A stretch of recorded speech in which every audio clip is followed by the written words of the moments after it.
Pitcher, c'est bien, mais savoir devant qui on pitch, c'est mieux.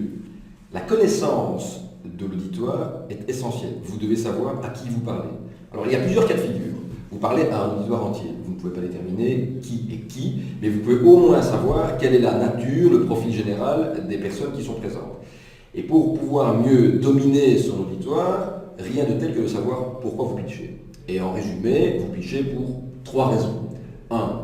La notoriété. Vous faites par exemple partie d'un concours et vous faites la promotion de votre projet ou la promotion de la publicité de votre entreprise. C'est assez simple finalement. Vous expliquez ce que vous faites dans la vie et vous expliquez votre projet et vous en faites une publicité.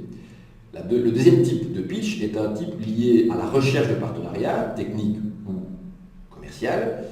Ce pitch est un peu plus technique. Vous allez parler, en principe en tout cas, à des personnes qui sont de votre secteur, avec lesquelles vous essayez de nouer une relation de confiance.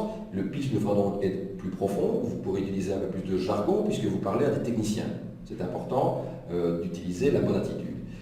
De manière générale, le pitch le plus usuel, le plus classique, c'est le pitch dit de financement. Vous cherchez des fonds, vous cherchez à financer votre projet et vous parlez donc à des financiers. Ce sont des financeurs professionnels. Ils parlent donc eux entre eux un langage technique de financement, de banquier. Vous n'êtes pas obligé d'utiliser le même langage puisque ce n'est pas le vôtre. En revanche, si vous maîtrisez des notions, des concepts, n'hésitez pas à leur montrer que vous les maîtrisez si c'est vraiment le cas. Donc, ces différentes connaissances de l'auditoire d'une part, de la nature du pitch et de ce que vous recherchez, sont indispensables à la définition d'un certain nombre de bonnes attitudes chez vous.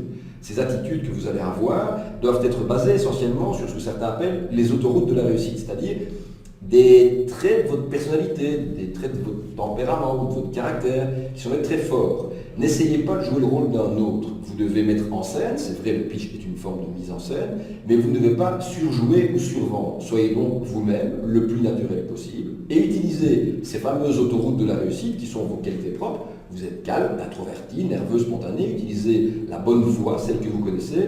Pourquoi ? Pour donner de la fiabilité à votre récit. Vous ne serez crédible, fiable et convaincant que si vous êtes réellement vous.